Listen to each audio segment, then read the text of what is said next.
दोस्तों, आज के इस वीडियो लेक्चर के अंदर हम लोग पढ़ने वाले हैं अकाउंटिंग वर्ड्स। इससे पहले एक लेक्चर जो था आपका वो पूरा हो चुका है।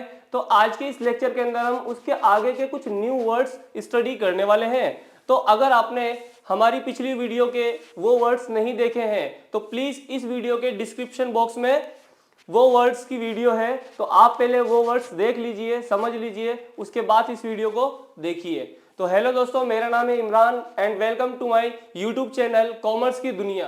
तो चलिए, अगला जो वर्ड है हमारा वो क्या है? Current asset. अभी हमने क्या देखा? नॉन करंट एसेट देखा, जिसके अंदर फिक्स्ड एसेट आता है।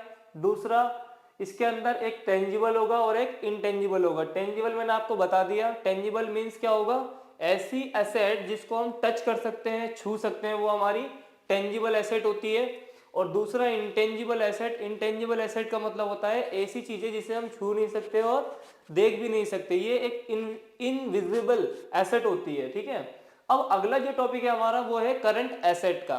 करंट एसेट किसे कहा जाता है? देखिए, हर वह एसेट्स जिसको हम 12 मंथ के अंदर कन्वर्ट कर सकते हैं कैश के अंदर, वो हमारी क्या कहलाती है? करंट एसेट कहलाती है।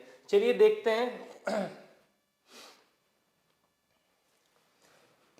Current asset.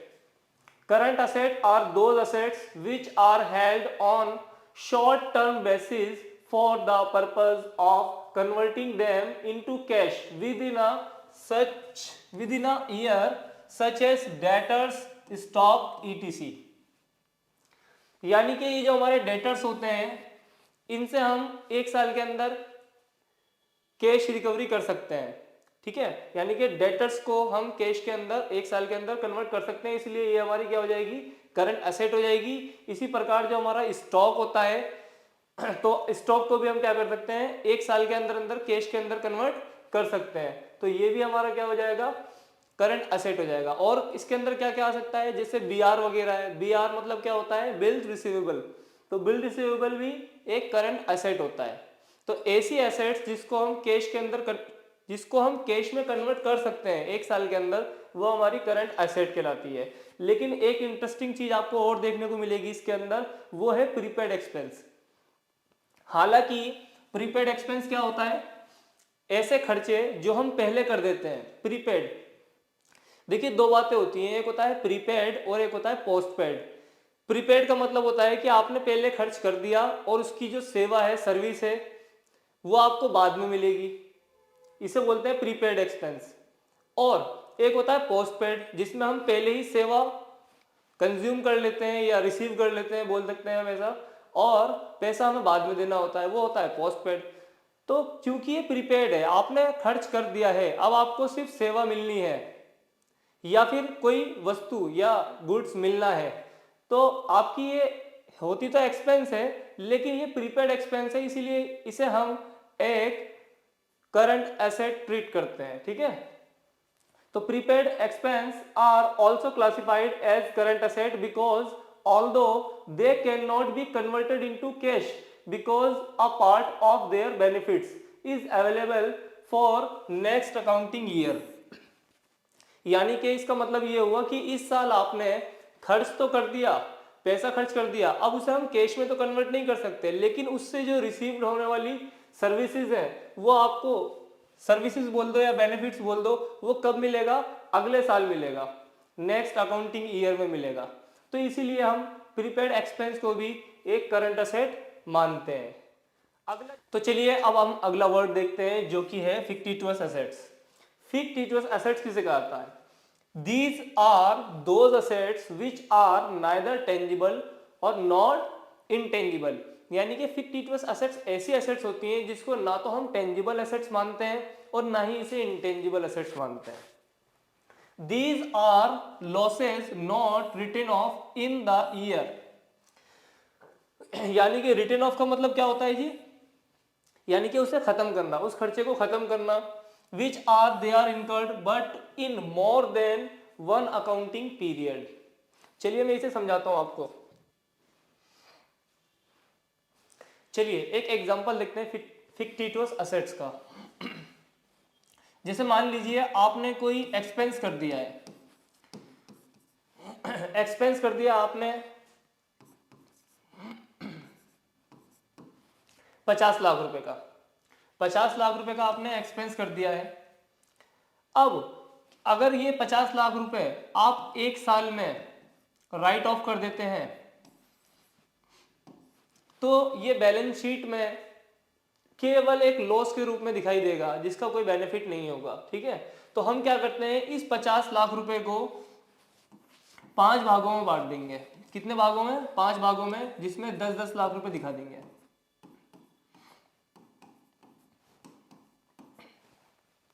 यानी कि पहले साल जो हम अपना एक्सपेंस दिखा देंगे वो कितना दिखा देंगे, 10 लाख का। अगले साल कितना दिखा देंगे, 10 लाख का। इसी तरीके से आगे 3 साल भी हम क्या दिखाएंगे, 10-10 लाख दिखाएंगे, जिससे कि हमारी बैलेंस शीट पे बहुत ज्यादा इफेक्ट नहीं पड़ेगा। ठीक है ना। तो फिक्टिटिवस एसेट्स ऐसी एसेट्स होती हैं जो बिजनेस को शुरू करने से पहले करी जाती हैं, जो खर्चे करे जाते हैं। ठीक है ना, ये प्रीपेड एक्सपेंस के अंदर ही आता है और इसको बैलेंस शीट में दिखाया जाता है। ठीक है ना, वो भी कई सारे ईयर्स में, यानी कि एक एक साल के अंदर 10-10 लाख रुपए आप दिखाओगे। अगर एक साथ दिखा दोगे आप तो वो बहुत बड़ा लॉस दिखाई देगा आपकी बैलेंस शीट के अंदर। तो चलिए अब हम देखने वाले हैं रिसीट किसे कहते हैं, expenditure, income, expense, profit, gain and losses, ये क्या होता है। तो सबसे पहले रिसीट के बारे में पढ़ते हैं। स्टूडेंट्स ज्यादातर इसे रिसीप्ट पढ़ते हैं, जबकि इसमें पी क्या होता है, साइलेंट होता है, इसलिए इसे पढ़ेंगे हम रिसीट। तो रिसीट किसे कहा जाता है, it is the amount which is received और रिसीवेबल, यानी कि जो प्राप्त हो चुका है या प्राप्त होने वाला है, फॉर सेलिंग गुड्स, सर्विसेज और एसेट, यानी कि आपने कोई वस्तु बेची है या कोई सर्विस दी है या कोई एसेट सेल आउट करा है, उससे जो आपको प्राप्त हो चुका है या प्राप्त होना है, ठीक है, वो आपकी क्या कहलाती है, रिसीट कहलाती है। These receipts are further classified as follows, यानी कि रिसीट को आगे फर्दर इन्होंने क्लासिफाइड करा है, जिसमें पहला क्या है, रेवेन्यू रिसीट। रेवेन्यू रिसीट किसे कहा जाता है स्टूडेंट्स, चलिए देखते हैं। The amount that has been received or is receivable by the business in its normal course either from sale of goods or by providing services. देखिए सबसे पहली बात, रेवेन्यू का जो मतलब होता है वो होता है आगम। और रेवेन्यू कब कहा जाता है, जब हम कोई नॉर्मल कोर्स का मतलब ये होता है कि हम जो जिस गुड्स का या सर्विस का सेल परचेज करते हैं डेली लाइफ में, ठीक है ना, तो वो होता है नॉर्मल कोर्स, जो कि कंटिन्यू हम करते रहते हैं। जैसे कि मान लीजिए आज हमने कोई गुड सेल करा, परसों करा, उससे अगले दिन करा, डेली हम क्या करते हैं, माल खरीदते और बेचते हैं, इसी को हम क्या बोलते हैं, नॉर्मल कोर्स। तो रेवेन्यू रिसीव्ड का मतलब क्या है कि जो हम डेली सेल परचेज कर रहे हैं उससे जो हमें रिसीव्ड हो रहा है या रिसीव्ड होने वाला है, चाहे फिर हमने कोई गुड्स या सर्विस प्रोवाइड कराई हो, उसे हम क्या बोलते हैं, revenue received. It will also include the amount that are received from investment of business resources, से interest received from investment in fixed deposit। देखिए दूसरी चीज तो ये है, पहली चीज तो मैंने आपको बता दी, आपने कोई माल या फिर कोई सर्विस बेची है जिससे आपको कुछ प्राप्ति हुई है, या फिर आपने कोई इन्वेस्टमेंट करी थी और उससे आपको क्या मिल रहा है, इंटरेस्ट रिसीव्ड हो रहा है। क्या रिसीव्ड हो रहा है, इंटरेस्ट रिसीव्ड हो रहा है फिक्स्ड डिपॉजिट पे, तो ये भी आपका क्या कहलाएगा, रेवेन्यू रिसीव्ड कहलाएगा। Such amount from normal course of business are recorded in the profit and losses. और इस तरीके का जो प्रॉफिट होगा आपको नॉर्मल कोर्स ऑफ बिजनेस से, आप इसको रिकॉर्ड करोगे अपने प्रॉफिट एंड लॉस अकाउंट के अंदर। आगे लिखा हुआ है इन case of profit making enterprises, यानी कि आपका जो बिजनेस है अगर प्रॉफिट मेकिंग इंटरप्राइजेज है तब आप इसे दिखाओगे प्रॉफिट एंड लॉस अकाउंट के अंदर। ठीक है स्टूडेंट्स, लेकिन अगर आपका जो बिजनेस है वो क्या है, एनपीओ है। एनपीओ किसे कहते हैं, नॉट फॉर प्रॉफिट ऑर्गेनाइजेशन। ये ऐसी संस्थाएं होती हैं जिनका जो लक्ष्य होता है वो प्रॉफिट गेन करना नहीं होता, प्रॉफिट कमाना नहीं होता, बल्कि इनका जो मोटिव होता है वो सोशल वर्क होता है। ठीक है ना, तो ये लोग इस तरीके के रेवेन्यू को कहाँ दिखाएंगे, ये दिखाएंगे इनकम एंड एक्सपेंडिचर अकाउंट के अंदर। कहाँ दिखाएंगे, इनकम एंड एक्सपेंडिचर अकाउंट के अंदर। लेकिन अगर कोई ऐसी फर्म है जो प्रॉफिट मेकिंग है तो वो कहाँ दिखाएगी, वो दिखाएगी प्रॉफिट एंड लॉस अकाउंट के अंदर। ये दोनों ही चीजें एक ही हैं, इनकम एंड एक्सपेंडिचर और प्रॉफिट एंड लॉस, लेकिन नाम इसलिए अलग अलग है क्योंकि दोनों का जो गोल है, जो लक्ष्य है, वो अलग अलग है। अगर प्रॉफिट मेकिंग इंटरप्राइजेस है तो उसका लक्ष्य क्या होगा, प्रॉफिट कमाना, तो इसीलिए वो इसे एज अ प्रॉफिट ट्रीट करती है। लेकिन जो हमारा एनपीओ होता है, ठीक है ना, नॉट फॉर प्रॉफिट ऑर्गेनाइजेशन जो होती है, उसका लक्ष्य प्रॉफिट कमाना नहीं होता, इसलिए वो अपने प्रॉफिट को कहाँ दिखाएगी, इनकम एंड एक्सपेंडिचर अकाउंट के अंदर दिखाएगी। तो चलिए दोस्तों, अगला जो वर्ड है हमारा वो है कैपिटल रिसीट। कैपिटल रिसीट किसे कहा जाता है, द अमाउंट रिसीव्ड और receivable against the transaction which are not revenue in nature like sale and asset, investment, ETC. ठीक है, यानी कि कैपिटल रिसीप्ट जो होता है, सबसे पहले मैं आपको बता दूं कि ये रेगुलर बिजनेस के अंदर नहीं करा जाता है, ये कभी कभी करा जाता है, ठीक है ना। जबकि रेवेन्यू रिसीप्ट से जो हमें प्राप्त हो रहा था वो एक रेगुलर नेचर पे बेसिस पे होता है। ये क्या होगा, ये कभी कभी होगा, यानी कि जब कभी आप अपने बिजनेस की कोई एसेट को सेल कर दो तो उस एसेट से जो आपको प्राप्त होगा वो आपका कैपिटल रिसीट कहलाएगा, या फिर आप अपनी इन्वेस्टमेंट को सेल आउट कर दो तो उससे जो प्राप्तियां होंगी वो भी क्या होगा, कैपिटल रिसीट कहलाएगा। ये बिल्कुल उसी तरह है जैसे मान लीजिए मैं इस मार्कर का बिजनेस करता हूं, अगर इस मार्कर को सेल परचेज करने से मुझे जो भी प्रॉफिट हो रहा है तो वो मेरा कहलाएगा रेवेन्यू रिसीट, ठीक है।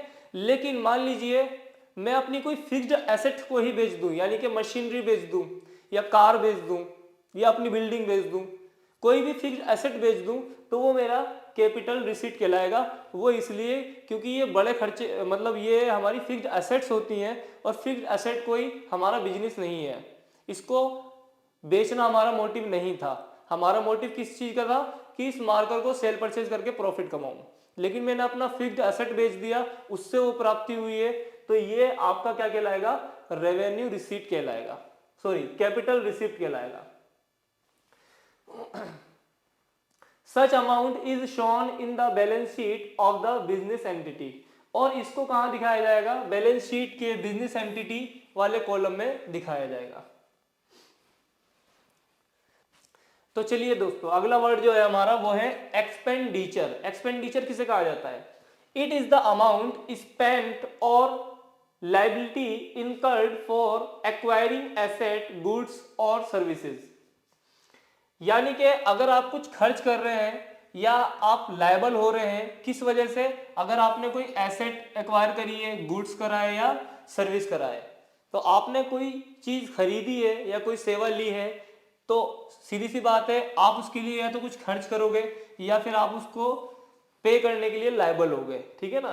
तो वो आपका क्या होगा, एक्सपेंडिचर होगा, यानी कि एक खर्चा होगा। These expenditures are further classified as follows, यानी कि इन्हीं एक्सपेंडिचर्स को आगे फर्दर इन्होंने क्लासिफाइड किया है, जिसमें पहला जो है वो है रेवेन्यू एक्सपेंडिचर। रेवेन्यू एक्सपेंडिचर किसे कहते हैं, it is that expenditure the benefits of which is consumed or exhausted within the accounting period.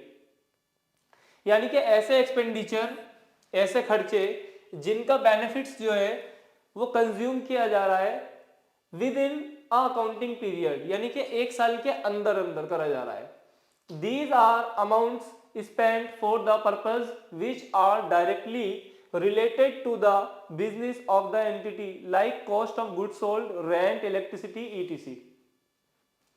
यानी कि ये डेली बेसिस पे होते हैं एक तरीके से, या फिर आप ये बोल सकते हो कि वीकली हो सकते हैं, या आप बोल सकते हो मंथली हो सकते हैं। जैसे कि मान लीजिए रेंट है, अगर आप रेंट की बात करो तो रेंट जो होता है वो मंथली होता है, आप हर महीने दोगे रेंट, अगर आपने कोई लैंड या बिल्डिंग किराए पर लिया हुआ है तो। इलेक्ट्रिसिटी का बिल है, इलेक्ट्रिसिटी बिल जो हम पे करते हैं वो पर मंथ करते हैं, तो ये भी पर मंथ वाला है। कॉस्ट ऑफ गुड्स सोल्ड, यानी कि जो हम अपने प्रोडक्ट को बेचने के लिए जो खर्च करते हैं वो भी हमारा लगभग डेली होता है। तो ये ऐसे खर्चे होते हैं जो एक साल के अंदर करे जाते हैं और इसीलिए हम बोलते हैं इसे रेवेन्यू एक्सपेंडिचर। दूसरी चीज जो है, they are shown in the trading or profit and loss account in case of profit making enterprises. यानी कि अगर आपकी जो फर्म है वो प्रॉफिट मेकिंग वाली है तो आप इसको ट्रेडिंग अकाउंट के हेड में दिखाएंगे, प्रॉफिट एंड लॉस अकाउंट में, ठीक है। Trading and profit and loss account ये कुछ लोग एक साथ भी बना देते हैं, कुछ लोग पहले ट्रेडिंग अकाउंट बनाते हैं उसके बाद प्रॉफिट एंड लॉस अकाउंट बनाते हैं, ठीक है ना। तो ये इसके हेड में आपको शो करना होगा। लेकिन आपकी जो फर्म है अगर एनपीओ है यानी कि नॉट फॉर प्रॉफिट ऑर्गेनाइजेशन वाली है तो आप इसको इनकम और एक्सपेंडिचर के हेड में शो कराएंगे, वो भी एक एक्सपेंस यानी कि खर्चे के रूप में। अगला तो चलिए दोस्तों, अगला जो वर्ड है हमारा वो है कैपिटल एक्सपेंडिचर। कैपिटल एक्सपेंडिचर किसे कहा जाता है? It is the amount incurred to acquire tangible और इनटेंजिबल एसेट्स और the amount spent on improving the existing assets.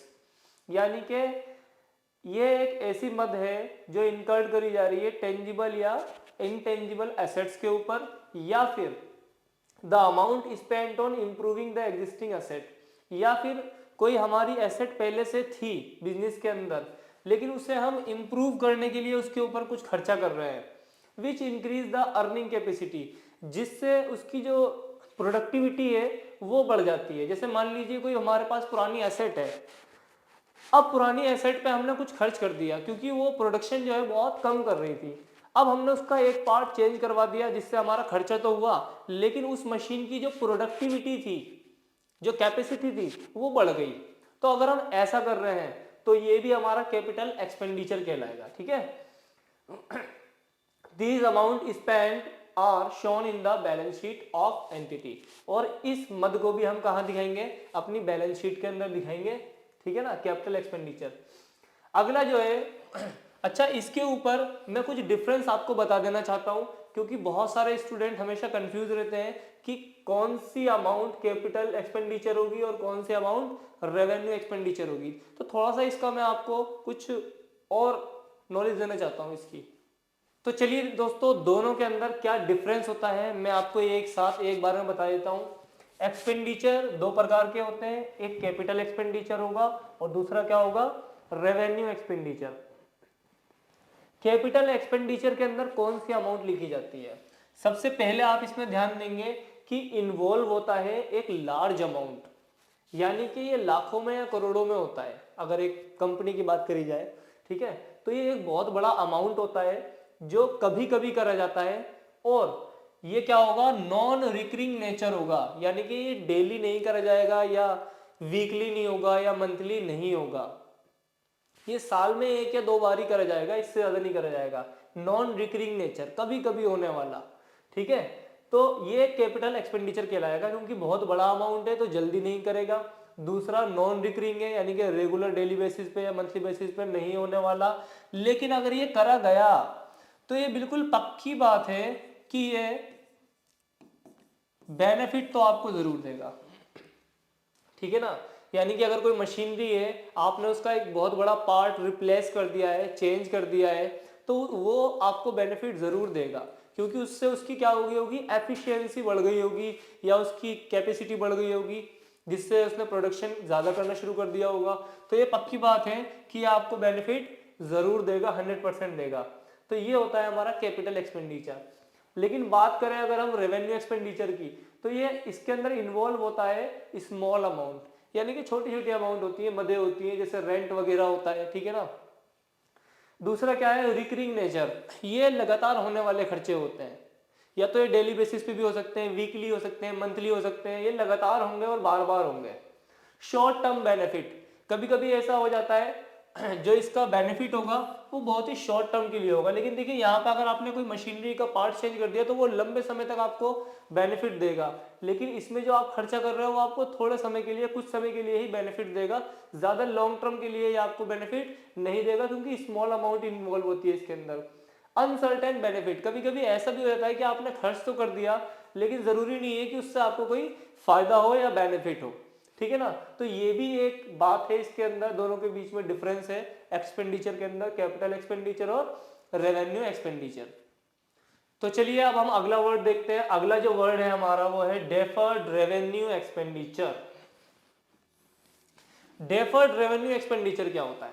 This is a revenue expenditure in nature, यानी कि ये नेचर में देखा जाए तो एक रेवेन्यू एक्सपेंडिचर है which is written off or charged in more than one accounting period, जिसको एक साल से अधिक समय में राइट ऑफ करा जाता है, ठीक है, खत्म करा जाता है।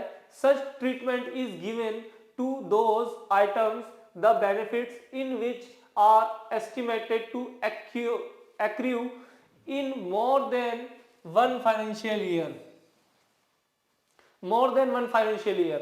These include the large expenditure amount like advertisement expenses, ठीक है, research expenses etc. that will give benefit for more than one accounting period.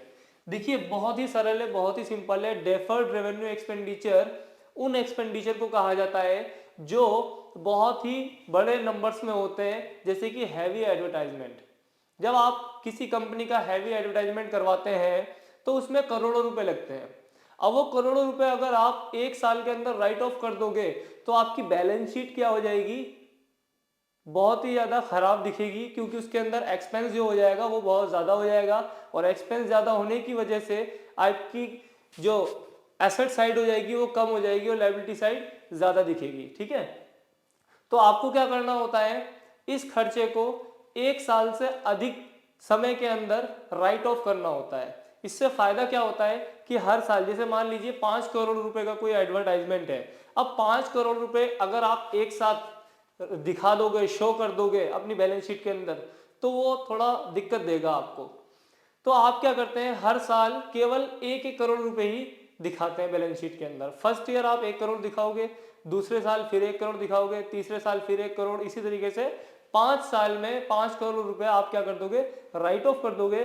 और 1 करोड़ रुपए का एक्सपेंस 5 करोड़ के मुकाबले बहुत ज्यादा डिफरेंस होता है दोनों में, ठीक है ना। तो यानी कि डेफर्ड रेवेन्यू एक्सपेंडिचर वे एक्सपेंडिचर होते हैं जिनके खर्चों को हम एक साल से अधिक समय अवधि में राइट ऑफ करते हैं। इनके बारे में ब्रीफ डिस्कशन भी हम लोग करेंगे, ठीक है, लेकिन थोड़ा रुक के। चलिए अगला जो वर्ड है हमारा वो है इनकम। इनकम किसे कहा जाता है? Income it is the profit earn during an accounting period which is calculated as the difference between revenue and expenses. In other words, excess of revenue over expenses is termed income. इसका बहुत ही सरल सीधा सा simple सा जवाब है, वो ये है कि सबसे पहले आपको समझना होगा कि रेवेन्यू किसे कहते हैं, दूसरा एक्सपेंस किसे कहते हैं, क्योंकि इन दोनों का डिफरेंस ही आपकी इनकम कहलाता है। ओके, तो चलिए देखते हैं कि इनकम किसे कहते हैं। इनकम, देखिए इनकम इक्वल टू होता है रेवेन्यू माइनस एक्सपेंस।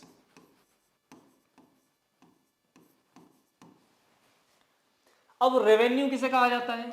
रेवेन्यू का मतलब होता है आगम, आगम यानी कि जो आपको प्राप्त होगा, और एक्सपेंस का मतलब क्या होता है? खर्च, ठीक है। इन दोनों का जो डिफरेंस होगा वो आपकी आय कहलाती है, यानी कि इनकम कहलाती है।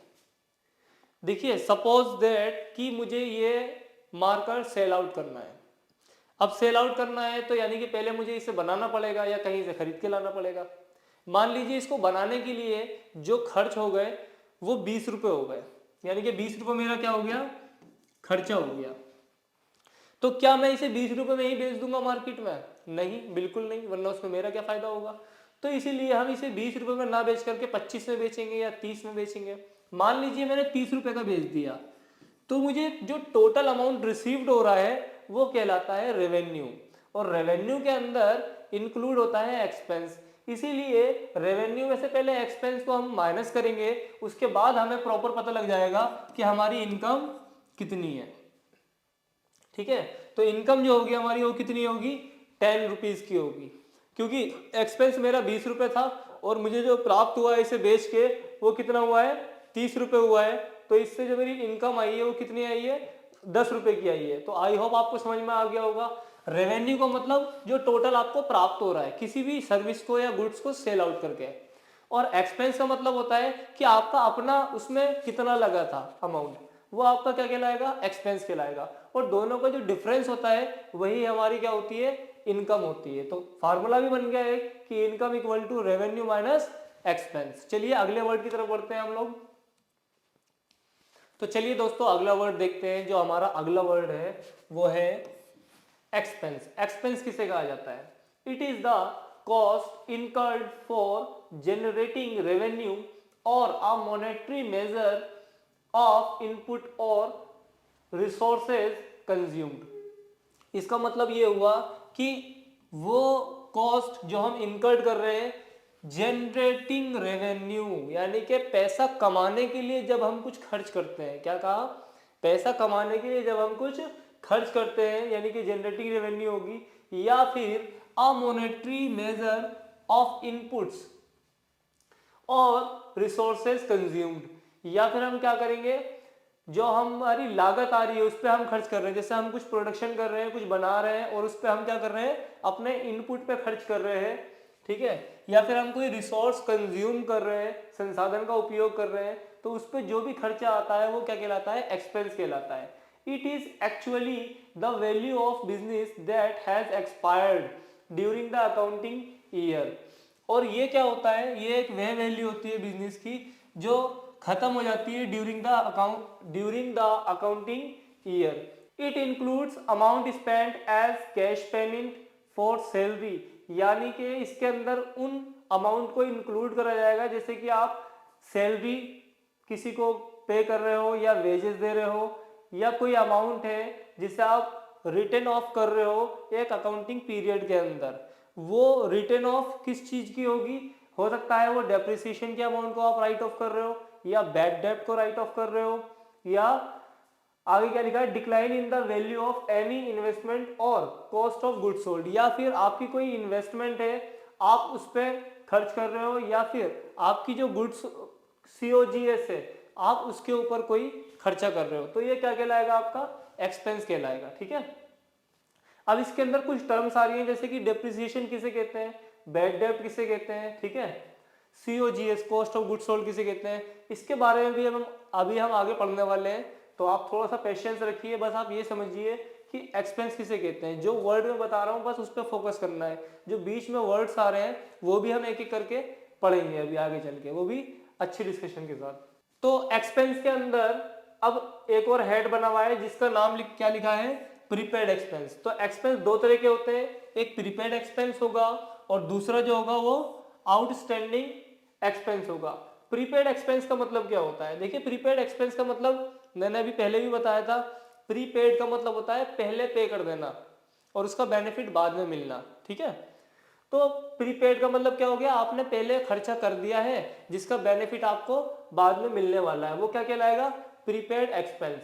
It is the amount of expense which is paid in advance, यानी कि ऐसा अमाउंट जो आप खर्च कर चुके हो एडवांस में, पहले ही खर्च कर दिया आपने, and the benefit of which will be available in the following year और ईयर्स, यानी कि आप अगले साल या आने वाले कुछ सालों में उसका बेनिफिट प्राप्त करेंगे, and therefore are shown as asset in the balance sheet of the business. और इसीलिए हालांकि है ये प्रीपेड एक्सपेंस यानी कि खर्चा है, लेकिन फिर भी इसको बैलेंस शीट के अंदर एसेट वाले हेड के अंदर शो कराया जाता है, क्योंकि जब हम किसी चीज के लिए पहले पैसा दे देते हैं तो वो जो आपका खर्चा था वो अब एसेट में कन्वर्ट हो चुका है। वो इसलिए क्योंकि अब आपको सिर्फ बदले में क्या मिलेगी, या तो कोई सेवा मिलेगी या गुड्स की डिलीवरी होगी आपके पास, ठीक है ना, तो वो आपका क्या होगा, एक एसेट हो जाएगा अगर आप प्रीपेड एक्सपेंस करते हैं तो।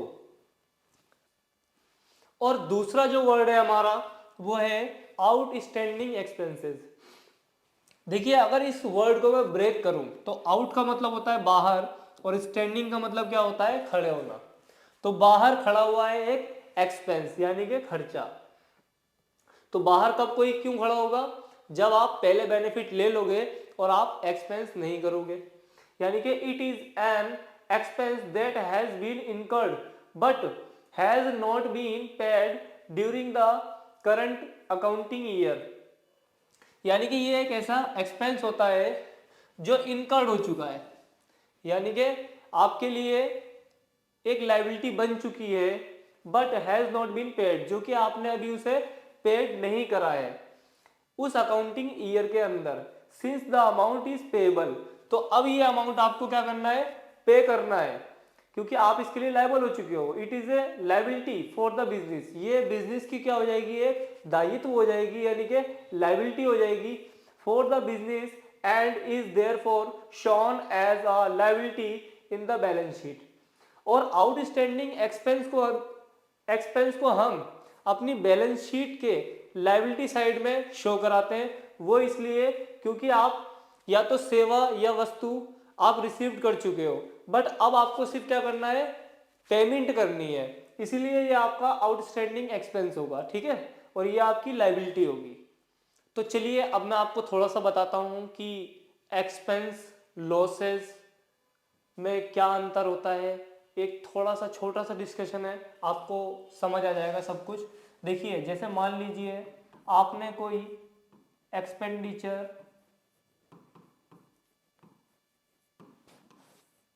किया है, ठीक है, आपने कुछ खर्च किया है, तो एक्सपेंडिचर को दो पार्ट्स में बांट दिया जाता है।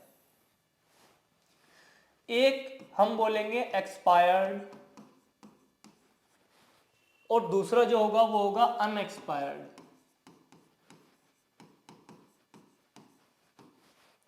अब एक्सपायर्ड किसे कहा जाता है, एक्सपायर्ड का मतलब होता है खत्म हो जाना। और चीजें खत्म कब होती है, दो ही तरीके से होंगी, या तो आप उसका फुल यूज कर लोगे या फिर वो वेस्ट हो जाएगी, तभी खत्म होती है। जैसे मान लीजिए एक बोतल पानी है आपके हाथ में जो कि 10 रुपए का है, अब या तो आप उस बोतल को पी जाओगे, यानी कि आप उस पानी को पी जाओगे। अगर आप पानी पी गए पूरा, तो यानी कि 10 रुपए जो थे आपके वो एक्सपेंस में कन्वर्ट हो जाएंगे। किस में कन्वर्ट हो जाएंगे, एक्सपेंस में कन्वर्ट हो जाएंगे। यानी कि 10 रुपए की बोतल आपने पानी की खरीदी और आप उसे पी गए, तो यानी कि ये कन्वर्ट हो गया एक्सपेंस के अंदर। कितने रुपए का बेनिफिट मिल गया आपको, 10 रुपए का मिल गया। लेकिन मान लीजिए 10 रुपए की बोतल आपने पानी की खरीदी और आप पीने ही वाले थे कि किसी का हाथ लग गया और वो बोतल नीचे गिर गई और पानी क्या हो गया, टोटल वेस्ट हो गया। तो आप ये बताइए वो खत्म हुआ या नहीं हुआ, एक्सपायर्ड हुआ या नहीं हुआ, बिल्कुल हुआ, एक्सपायर्ड तो हुआ है, खत्म हो गया है। लेकिन क्या उसका बेनिफिट आपको मिला, बिल्कुल नहीं मिला। तो इसी को हम बोलते हैं लॉस। यानी कि खत्म तो हुआ लेकिन आपको बेनिफिट नहीं मिला, यानी कि 10 रुपीज जो थे आपके क्या हो गए, लॉस हो गए। तो इसे बोलते हैं एक्सपायर्ड। एक चौथा जो वर्ड है वो है हमारा अनएक्सपायर्ड। अनएक्सपायर्ड का मतलब क्या है, चलिए मैं समझाता हूं। जैसे मान लीजिए आपने टोटल बोतल खरीदी कितनी, 10 रुपए की एक थी, यानी कि 100 रुपए का माल था। ओके, 10 बोतल 10-10 रुपए की खरीदी थी, तो 100 रुपए जो थे वो आपका एक्सपेंडिचर था, जिसमें से एक बोतल की बात हम कर रहे थे यहाँ पर, ठीक है। एक बोतल या तो आप पी जाओगे, तो यानी कि 10 रुपए का बेनिफिट आपको मिल जाएगा, यानी कि आपका वो एक्सपेंस हो जाएगा। और अगर एक बोतल आपकी क्या हो गई, गिर गई, तो वो एक बोतल क्या हो जाएगा, आपका लॉस हो जाएगा। लेकिन बाकी की जो 9 बोतलें हैं वो है आपका अनएक्सपायर्ड, यानी कि जो अभी खत्म नहीं हुआ है। यहाँ पे प्रोबेबिलिटी थी, या तो आप उसे पी जाओगे, एक्सपेंस में कन्वर्ट कर लोगे, या फिर उसे आप नहीं पी पाओगे और वो आपका लॉस हो जाएगा, ठीक है। लेकिन यहाँ पे जो 9 बोतल्स आपकी बची हुई है, यानी कि 90 रुपए का जो पानी है वो अभी सेफ है।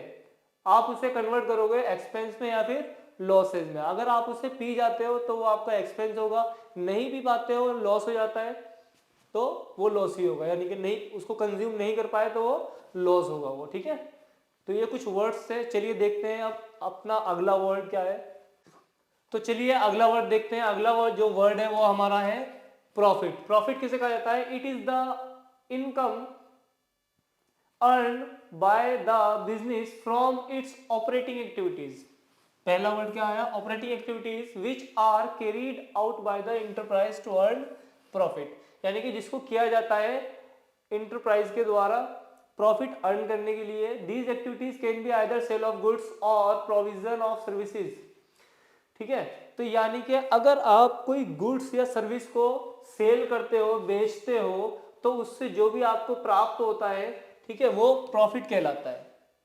प्रॉफिट ये कैसे कहलाएगा, देखिए ये हमेशा, चलिए मैं बता देता हूं, पहले हम इसे बाइफरकेट कर देते हैं, दो भागों में बांट देते हैं। पहला होता है ग्रॉस प्रॉफिट और दूसरा क्या होता है, नेट प्रॉफिट। अभी आपको सब कुछ समझ में आ जाएगा, जरा पढ़ते हैं इसे। ग्रॉस प्रॉफिट किसे बोलते हैं, it is the difference between revenue from sales and or services rendered and its direct cost. यानी कि ग्रॉस प्रॉफिट किसे कहा जाता है, जैसे कि मैंने अभी आपको बताया था कि मैं एक पेन बना रहा हूं जिसकी कीमत कितनी है 20 रुपए, लेकिन मार्केट में मैंने इसे बेचा कितने का है, 30 रुपए का। तो ये जो होगा नॉर्मली देखा जाए तो ये ग्रॉस प्रॉफिट होगा।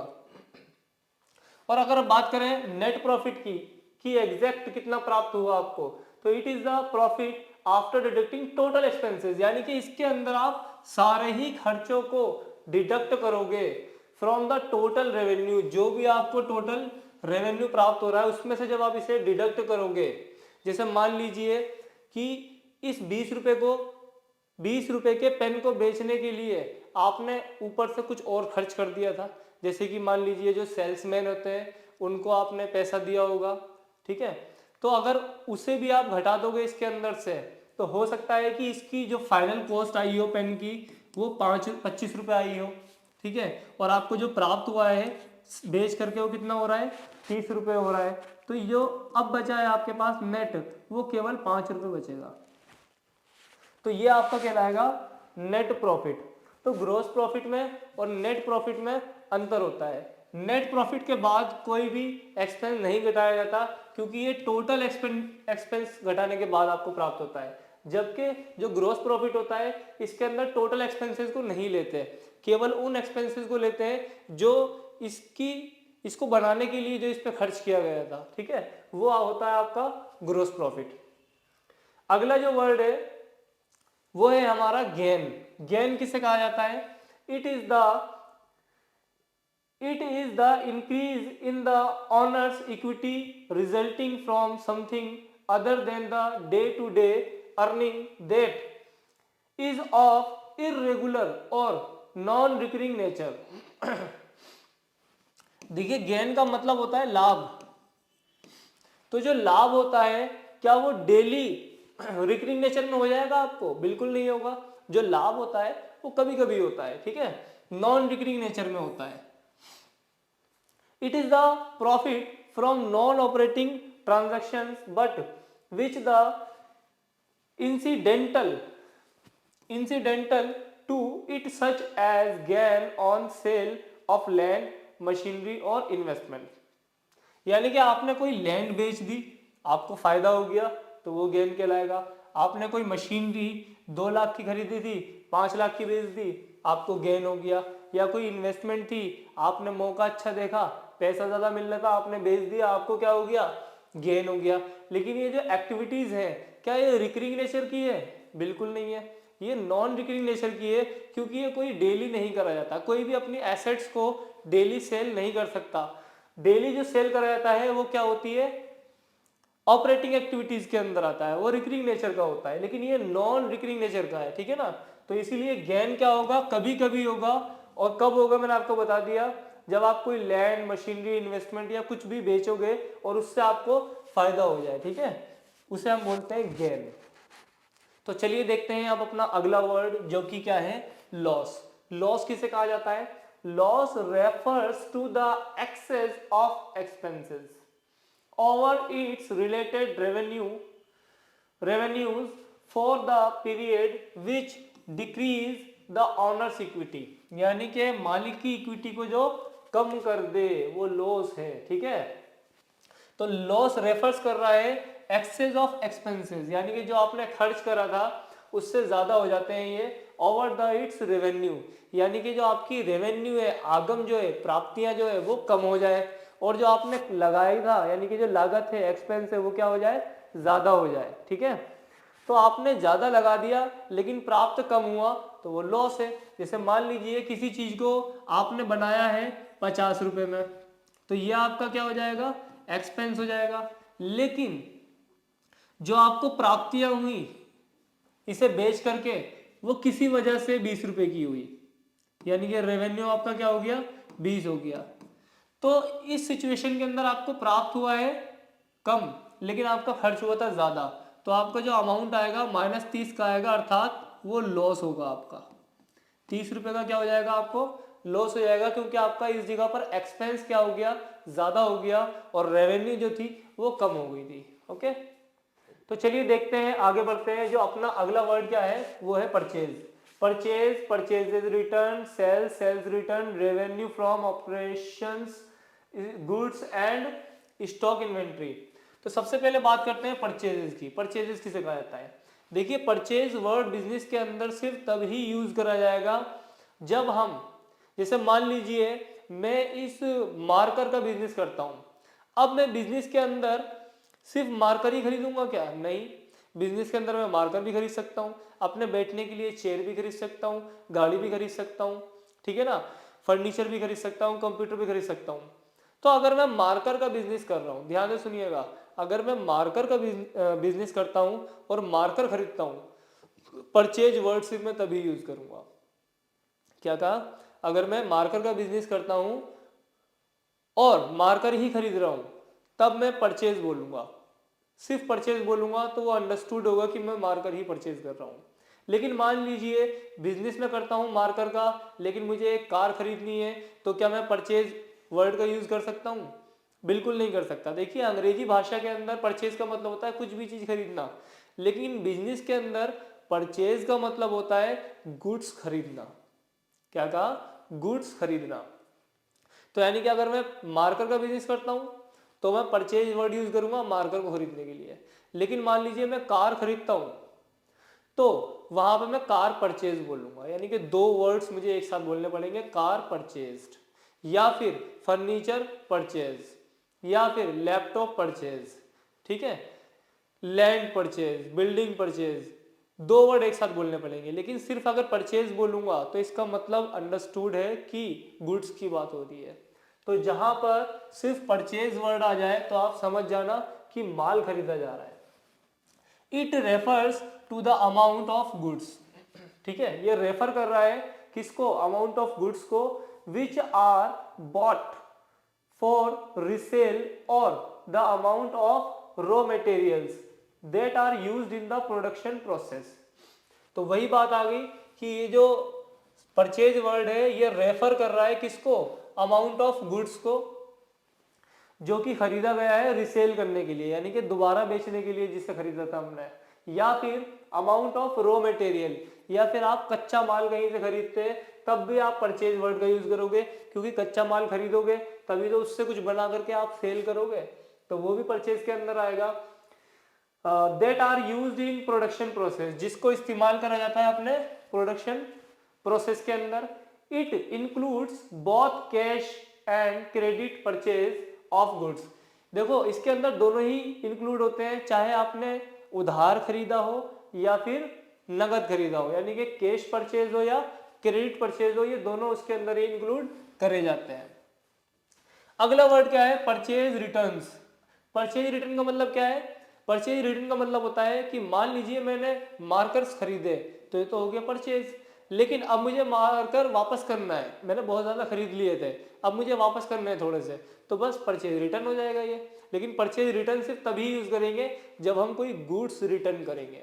अगर कोई और चीज़ हमने खरीदी थी और वो वापस कर रहे हैं तो उसके लिए परचेज रिटर्न नहीं आएगा, सिर्फ गुड्स के केसेस में ही परचेज वर्ड का यूज होगा। तो व्हेन गुड्स आर रिटर्न, यहां साफ साफ लिखा हुआ है जब माल आप वापस करोगे टू द सप्लायर्स को, फॉर एनी रीजन, किसी भी कारण से अगर आप सप्लायर को अपना माल वापस करते हो, it is called as purchases returns और रिटर्न्स आउटवर्ड। तो दो वर्ड है इसके, या तो आप परचेजेज रिटर्न बोल सकते हो या रिटर्न आउटवर्ड भी बोल सकते हो, ठीक है। लेकिन होगा कब? सिर्फ माल के केस में। ऐसा नहीं है कि मार्कर का आप बिजनेस कर रहे हो, कार खरीद के लाए थे, अब कार वापस करने गए हो तो परचेज रिटर्न लिख दोगे, ऐसा बिल्कुल नहीं करना। अगर जिस चीज का आप बिजनेस करते हो अगर वो चीज वापस कर रहे हो तो ही परचेजेज रिटर्न या रिटर्न आउटवर्ड उसे कहा जाएगा। तो अब अपना अगला जो वर्ड है वो है सेल्स। सेल्स किसे कहा जाएगा? देखिए जैसे परचेज बताया था बिल्कुल वैसे ही सेल्स भी होगा। परचेज में आप खरीद रहे थे गुड्स को, लेकिन सेल में आप अपने ही गुड्स को क्या करोगे? बेचोगे, लेकिन सिर्फ गुड्स को। अगर मान लीजिए आपके पास, मान लीजिए कि आप मार्कर का बिजनेस करते हो, लेकिन आपकी गाड़ी खराब हो गई थी, आपने उसे बेच दिया, तो क्या आप उसे सेल बोलोगे? नहीं, बिल्कुल नहीं बोला जाएगा, क्योंकि मैं बिजनेस किसका कर रहा हूँ? वो कर रहा हूँ मार्कर का। तो अगर मैं मार्कर बेच रहा हूँ तो ही सेल वर्ड का यूज होगा। अगर मैं अपनी कोई एसेट या कोई भी चीज बेच रहा हूं तो वहां पे सेल वर्ड का यूज नहीं होगा। सेल वर्ड का यूज केवल गुड्स को बेचने के लिए ही किया जाता है। तो sales refers to the amount of goods sold that have already been bought, यानी कि जो आपने पहले से खरीदा हुआ था उस गुड्स को आप क्या कर रहे हो? सोल्ड कर रहे हो। या फिर मैन्युफैक्चर्ड बाय द बिजनेस, या फिर बिजनेस ने जो बनाया है, मान लीजिए आप कच्चा माल लेकर के आए थे, उससे आपने कुछ प्रोडक्शन किया है, तो आपके लिए तो वो गुड्स हो गया। अब उसको आप बेच रहे हो, तब भी आप क्या यूज करोगे? सेल्स, क्योंकि आपके लिए तो वो गुड्स है ना। It includes both cash and credit sale of goods. तो सेल जो होती है ये भी दोनों तरीके से हो सकती है, या तो आप कैश में सेल करोगे या फिर आप क्रेडिट में, यानी कि माल आप दोगे उधर से या तो आपको कैश मिलेगा, तो ये हो गई कैश सेल। और या फिर आपके पास से माल चला गया है, लेकिन जो आपका बायर है वो बोल रहा है कि भाई मैं 1 हफ्ते के बाद पेमेंट करूंगा, तो वो क्या हो जाएगा? क्रेडिट सेल हो जाएगा, क्योंकि आपको जो अमाउंट प्राप्त होगा वो 1 हफ्ते के बाद होगा।